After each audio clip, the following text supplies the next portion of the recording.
kita lanjut pelajaran kita. Bagaimana kabar kalian? Sehat?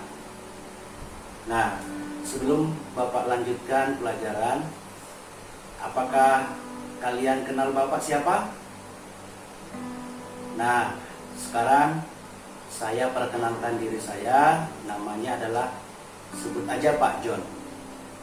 Sebagai guru matematika kalian di kelas 7 ini. Karena kalian adalah siswa baru di sekolah ini, mungkin tertanya-tanya nama gurunya siapa. Nah, untuk lebih lanjutnya, nanti perkenalan kita boleh nanti kita lanjutkan di lain waktu. Namun demikian, pada kesempatan ini pelajaran kita matematika, kita pelajari bab pertama kita mengenai bilangan bulat. Bilangan bulat tersebut mungkin sudah pernah kalian pelajari di waktu di SD, ya. Bilangan bulat itu ya, bisa kita sebut bilangan ada negatifnya dan ada bilangan positifnya. Nah, sebagai penerapannya pada garis bilangan ada 0, kemudian 1, kemudian 2, ya, ke kiri berarti tandanya negatif. 3, negatif 3, kemudian negatif 4, kemudian negatif 5.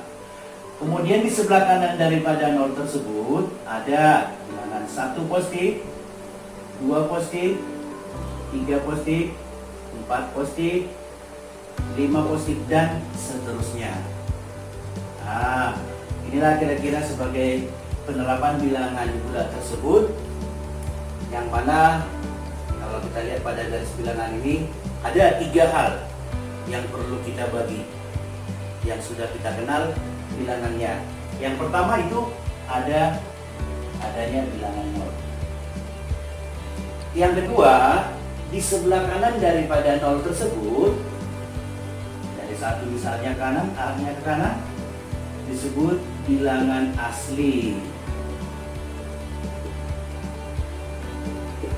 Kemudian di sebelah kirinya 0 tersebut ada bilangan negatif.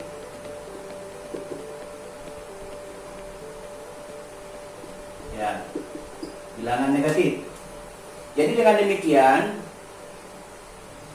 dapat kita simpulkan bilangan bulat tersebut adalah bilangan asli, kemudian bilangan negatif, serta bilangan 0. Nah, dengan demikian bisa kita tuliskan definisi bilangan bulat tersebut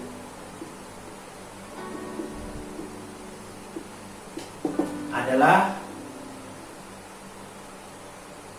negatif 5. Ini ada kita buat di sini ada titik 3. Artinya apa? Artinya dan seterusnya, arahnya ke kiri. Kemudian negatif 4, kemudian negatif 3, kemudian negatif 2, kemudian negatif 1, kemudian 0. 1, 2, 3, 4, 5, juga dilanjutkan titik 3, menyatakan seterusnya. Nah, bilangan bulat tersebut ya ada 0. Dalam hal ini hati-hati, 0 itu tidak termasuk kepada bilangan asli, dan 0 itu juga tidak termasuk kepada bilangan negatif. Berarti 0 itu adalah bilangan netral antara bilangan asli dengan bilangan negatifnya. Ya, ini boleh juga sih bilangan asli disebut bilangan positif. Positif, ya, bilangan positif. Bilangan bulat tersebut bisa dituliskan dalam bentuk himpunan, ya, 3, min 5, min 4, min 3, min 2, min 1, 0.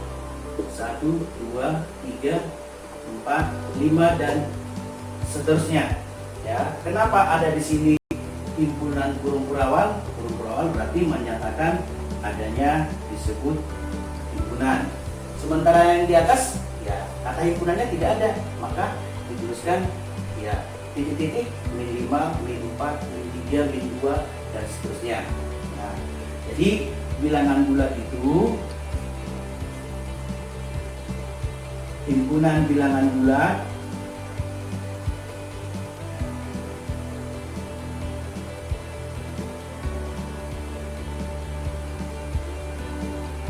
ya, yaitu min 5 dan seterusnya. Nah, dalam hal ini sebagai kelanjutan daripada bilangan bulat tersebut, perlu kalian tahu apa artinya tanda panah ke kiri dan apa artinya tanda panah ke kanan. Ini ada hal yang penting. Artinya, kalau bilangan asli atau bilangan positif semakin ke kanan dia, berarti nilainya lebih besar. Misalnya yang 2 dengan 5, yang paling ke kanan di sebelah kanan siapa? 5, berarti 5 lebih besar. Kemudian di sebelah kiri, kalau semakin ke kiri nilai negatif suatu bilangan, maka nilainya semakin kecil. Misalnya kalau ditanya mana lebih besar, min 2 dengan min 5, jawabannya apa? Nah, berarti bisa juga kita tuliskan min 2 titik lambangnya min 5. Nah, kalau ditanya dipilih lambang lebih besar atau lebih kecil, ya. Jadi dalam hal ini bisa kita uraikan, bisa kita artikan di mana lambang seperti ini disebut lebih besar, kemudian lambang seperti ini disebut lebih kecil, terbalik, ini adalah lebih kecil. Ya, maka kalau kita isi, kita pilih lambang lebih besar atau lebih kecil pada bilangan ini, yang mana jawabannya? Mana lebih besar, min 2 dengan min 5, atau mana lebih kecil, min 2 dengan min 5? Maka dengan demikian, penggunaan daripada lambang tersebut boleh kita tuliskan kalau ini lebih kecil, ini lebih besar. Kalau kita tarik garis, ini seperti huruf apa? K, berarti ini mengatakan dia kecil. Kemudian ini seperti huruf apa? B, berarti besar. Ya, berarti dalam hal ini mana lebih besar? Jawabannya ini. Berarti min 2 lebih besar daripada min 5. Kemudian, ya, dalam bentuk yang lain misalnya 247 ya, titik 156 misalnya. Kalau dipilih kedua lambang ini yang dipakai yang mana dalam hal ini. Nah, untuk lebih memudahkannya cukup seperti yang tadi ya, satu angka aja. Nah, tapi kalau ini 156 dengan 247 ya berarti dia 3 angka, berarti ada ratusannya. Ratusannya berarti yang di sebelah kiri. Yang di sebelah kiri misalnya ini 1 paling kiri, 2 paling kiri 2. Maka yang lebih besar mana? Ya 2, berarti bagaimana? Lambang yang mana pakai? Lebih besar. Tidak usah diperhatiin ketika 3 angkanya, ya cukup kalau dia ratusan ya berarti angka yang sebelah kiri paling kirinya yang mana dia. Berikutnya misalnya negatif 7, 8, 23 titik negatif 400, 7, 8, 6 misalnya. Nah berarti kalau disuruh milih lambang tersebut yang kita pakai yang mana? Nah kalau ini adalah ribuan, berarti yang paling kirinya angka berapa? Paling kirinya angka yang berapa? Misalnya ini ada 4 min 4786. Yang paling kirinya adalah min 4, angka min 4. Dan yang paling kirinya adalah min 7. Ingat, kalau negatif semakin besar angkanya, bilangan negatifnya, maka nilainya semakin kecil. Maka mana lebih besar, min 4 dengan min 7? Berarti lambangnya kita pakai adalah lebih kecil. Nah, berarti sebagai penggunaan daripada bilangan bulat tersebut menyatakan mana lebih besar lebih kecilnya terhadap garis bilangan tadi, ya cukup pakai lebih besar atau lebih kecil. Nah untuk ini ya, untuk ini ya lebih besar lebih kecil gunanya untuk menentukan bilangan bulat yang kecil sebelah kiri atau sebelah kanan.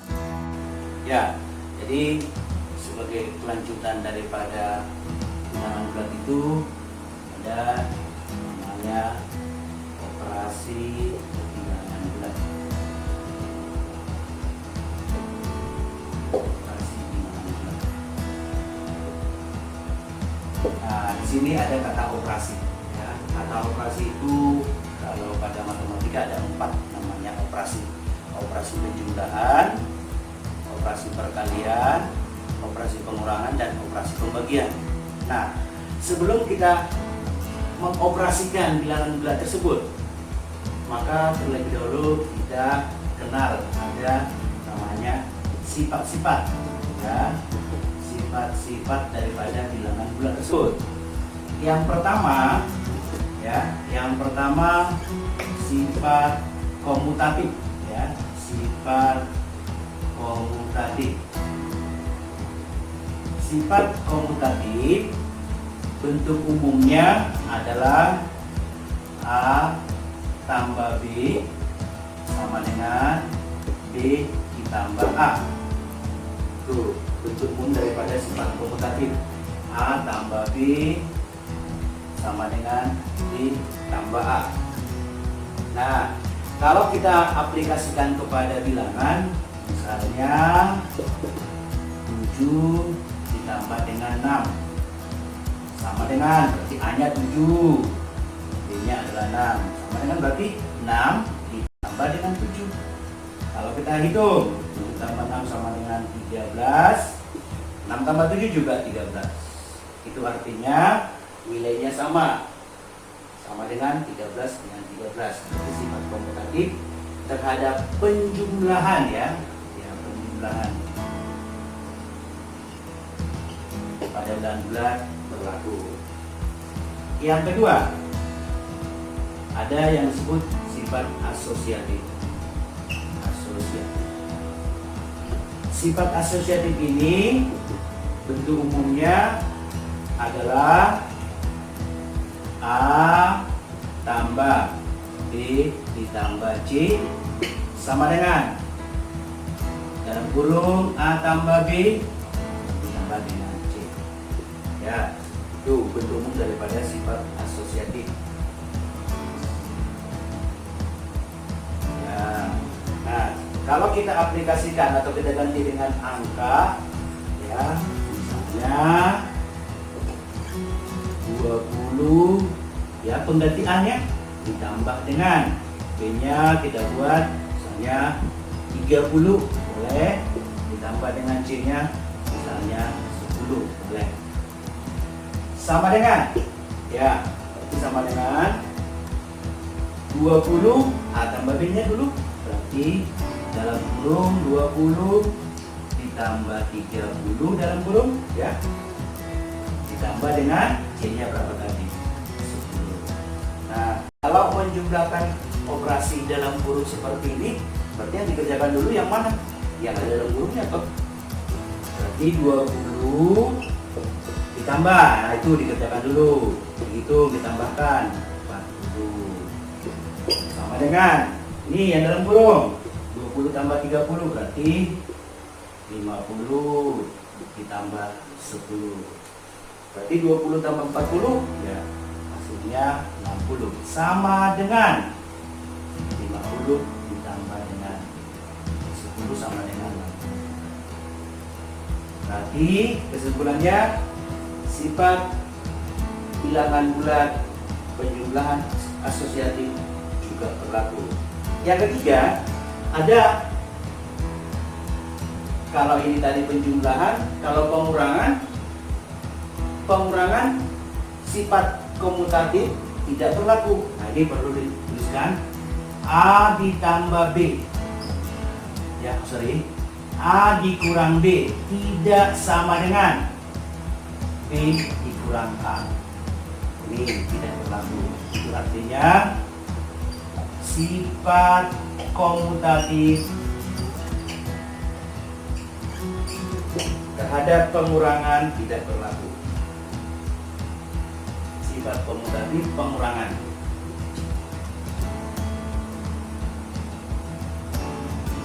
Tidak berlaku. Ya, sifat komutatif tidak berlaku. Ini lambang tidak sama dengan tidak berlaku dia. Ya, sifat komutatif pengurangan tidak berlaku.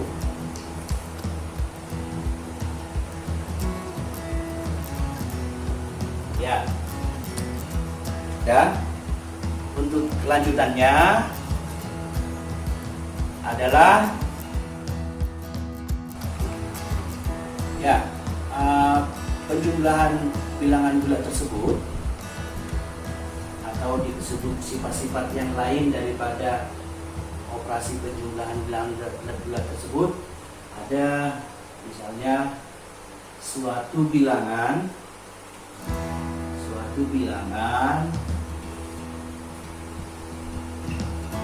genap ya, ditambah dengan bilangan genap hasilnya apa? Misalnya 6 ditambah 8 ya, 6 bilangan genap, 8 juga bilangan genap, hasilnya berapa? 14. Berarti 14 ini juga mengatakan apa? Bilangan genap. Berarti suatu bilangan genap ditambahkan dengan bilangan genap, hasilnya sudah pasti bilangan genap. Ya. Sifat yang berikutnya terhadap penjumlahan, misalnya suatu bilangan ganjil ditambah dengan bilangan genap, ya, ditambah dengan bilangan genap, hasilnya apa? Sebagai contohnya misalnya suatu bilangan ganjil, misalnya 9 ditambah dengan bilangan genap misalnya 2, berarti 9 tambah 2 sama dengan berapa? 11. 11 itu apa? Bilangan ganjil. Berarti kesimpulannya bilangan ganjil tambah bilangan genap sama dengan bilangan ganjil. Ya. Yang berikutnya, yang ketiga, ya, bila suatu bilangan ganjil, ya, suatu bilangan ganjil ditambah dengan bilangan ganjil juga, ya, ya, sama dengan, nah, jawabannya apa di sini? Kita buat sebagai bilangan dengan angka 9 ditambah dengan 5 juga bilangan ganjil. Tapi bilangan ganjil 9 tambah bilangan ganjil genap atau 9 tambah 5 sama dengan berapa? 14. 14 itu bilangan apa? Bilangan genap. Berarti bilangan ganjil tambah bilangan ganjil hasilnya bilangan genap. Ya, itu sebagai tambahan operasi penjumlahan pada bilangan bulat. Ya, kita lanjutkan kepada operasi perkalian. Operasi perkalian dan pembagian.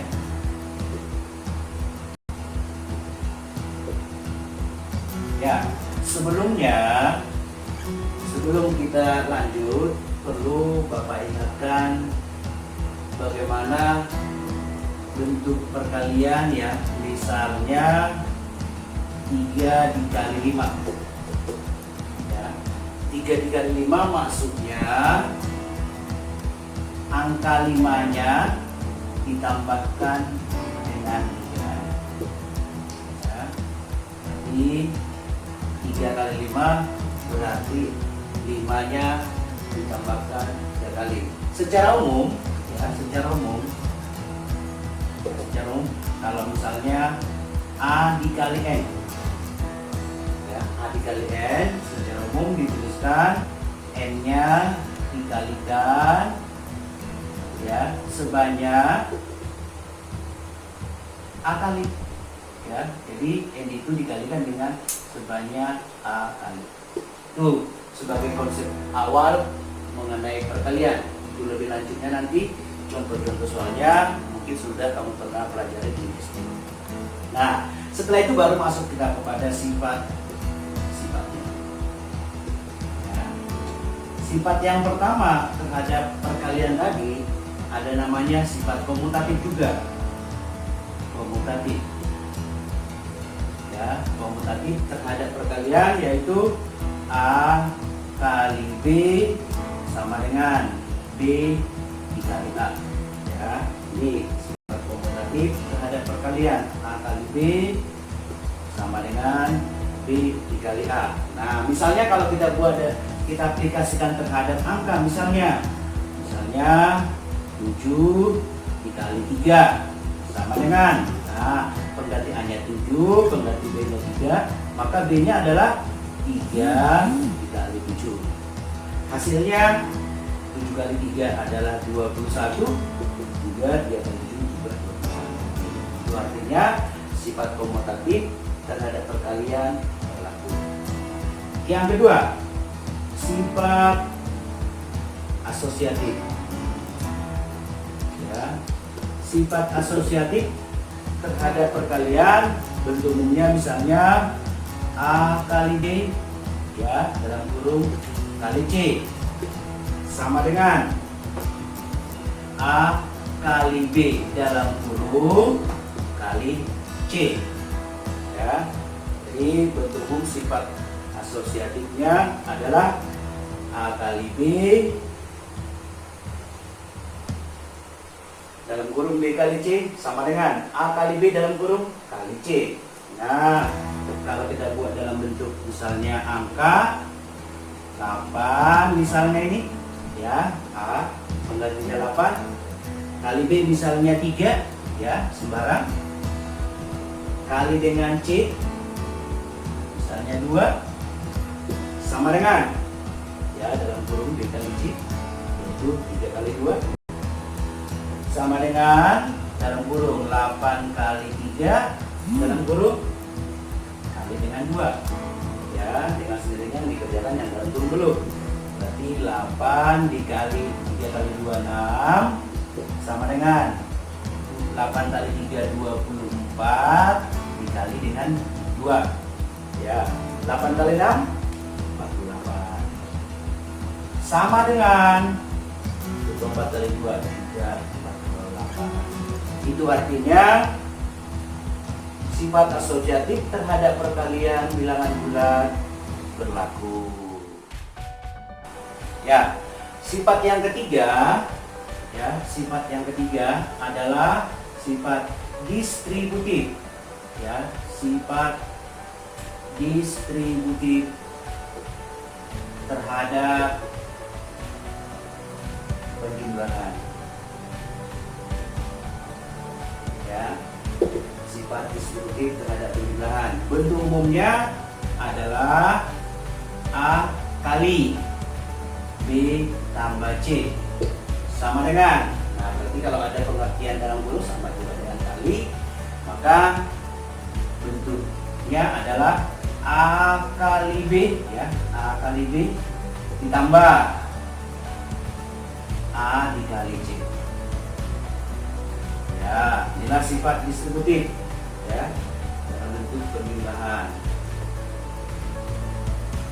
Nah, sebagai contohnya kita buat dalam bentuk angka, misalnya A-nya 10 kali, dalam kurung misalnya B-nya kita ganti misalnya 5 tambah C-nya misalnya kita buat 7 sama dengan, ya, sama dengan A-nya tadi 10, berarti 10 dikali B-nya adalah 5, 10 dikali 5 ditambah A-nya 10 dikali B-nya 7, berarti kerjakan dulu dalam kurung, berarti 10 kali 5 tambah 7 12 sama dengan 5 kali 10 kali 10 kali 5 50 tambah 10 kali 7 70, berarti 10 kali 12 adalah 120 sama dengan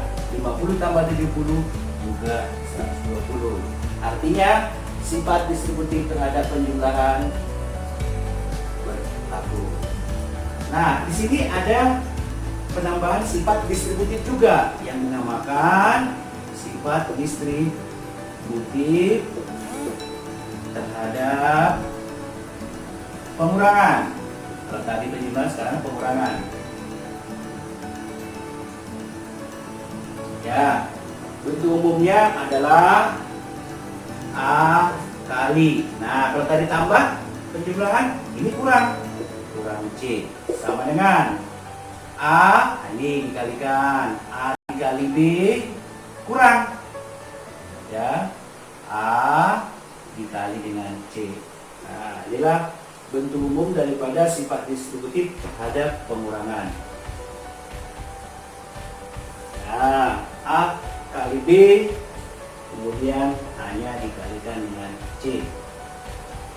Nah, sebagai contohnya dalam bentuk bilangan misalnya, kita ganti misalnya A-nya 2, boleh, kali sembarang bilangan, misalnya B-nya 6, boleh, kurang, C-nya misalnya 3.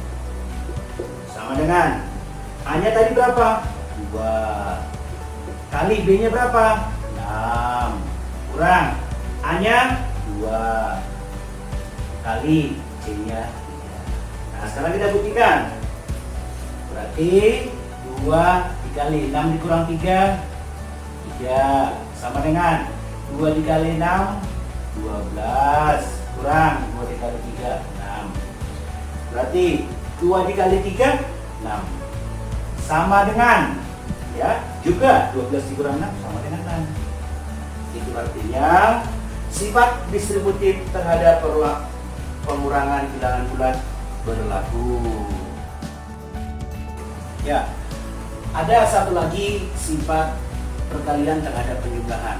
Ya, dalam hal ini, ya, jika A, B, dan C merupakan bilangan bulat.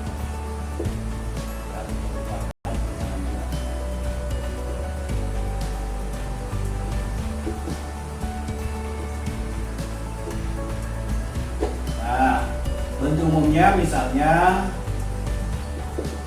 A kali B sama dengan C, maka berlaku juga A sama dengan C per B, dengan catatan B tidak boleh sama dengan 0.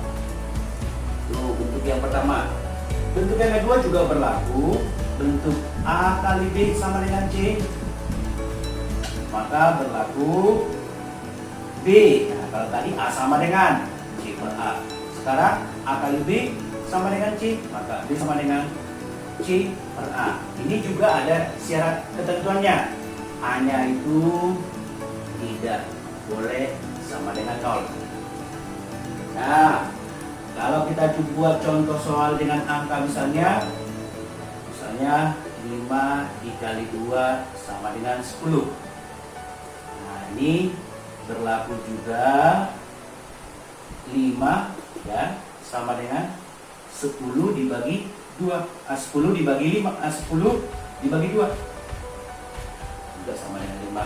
Yang kedua, misalnya 5 dikali 2 sama dengan 10, maka sebagai pembagiannya atau diubah dalam bentuk pembagiannya, yaitu 2 sama dengan 10 dibagi 5. Ya. Nah, kesimpulan akhir daripada semua operasi bilangan bulat tadi, mungkin di SD sudah pernah kamu pelajari. Nah, misalnya kalau dia, ya, bisa dikatakan sebagai kesimpulan, ya,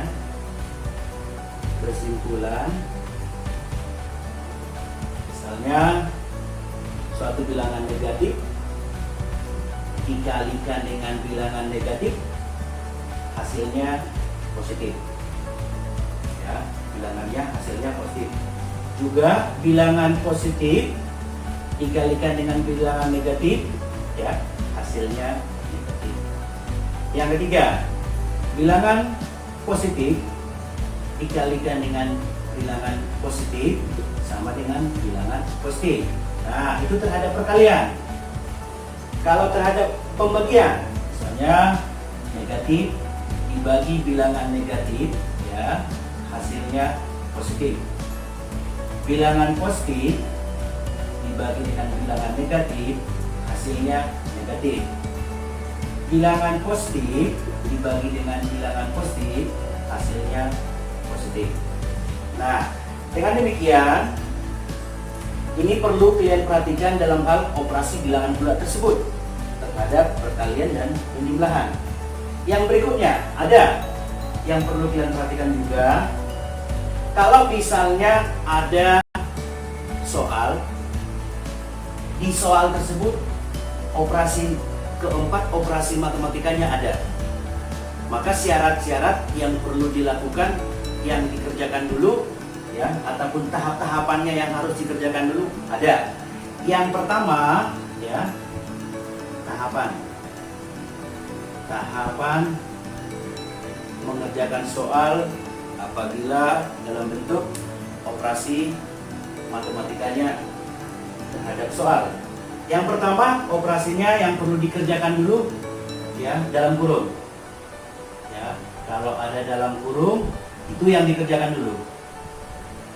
Ya, ada dalam kurung, kerjakan dulu yang dalam kurung. Tahapan yang kedua, ya, kalau ada misalnya dalam bentuk akar atau pangkat, ya, di soal tersebut, nah itu terlebih dulu dikerjakan. Yang ketiga, tahapannya ada kali atau bagi, ya, yang dikerjakan kali atau bagi. Nah, dalam hal ini pangkat dan akar ini, ya, atau yang keempat dulu, ada satu lagi, yaitu tambah atau kurang. Nah, ketiga hal ini, operasi mana yang paling kiri? Yang paling kiri itu yang dikerjakan, yang paling kiri terlebih dahulu dikerjakan. Ya, nih dua hal ini, ya, sebagai syarat mengerjakan operasi bilangan tersebut. Nantinya yang perlu kalian perhatikan, saya ulangi kesimpulannya, bilangan negatif dikalikan bilangan negatif, hasilnya positif. Bilangan positif dikalikan dengan bilangan negatif, hasilnya negatif. Dan selanjutnya juga tahapan-tahapan yang dikerjakan terhadap soal apabila keempat operasi daripada bilangan itu, operasi pada soal itu ada. Misalnya ada bentuk dalam kurung, yang dikerjakan dalam kurung dulu, baru selebihnya, yaitu apabila ada akar dan pangkat, nah itu terlebih dulu. Tahapan yang kedua yang dikerjakan. Tahapan yang ketiga ada kali atau bagi, ya, itu dulu yang dikerjakan, kali atau baginya. Kemudian terakhir tambah atau kurang. Nah, dari tiga hal ini yang perlu yang paling sebelah kiri, ya, yang paling kiri terlebih dahulu dikerjakan. Nah, demikianlah sebagai penjelasan materi kita mengenai operasi perkalian dan pembagian, sekaligus akhir daripada materi kita bilangan bulat. Untuk sebelumnya kekurangan atau kelebihan, ya, tolong dimaafkan. Kurang lebihnya, terima kasih.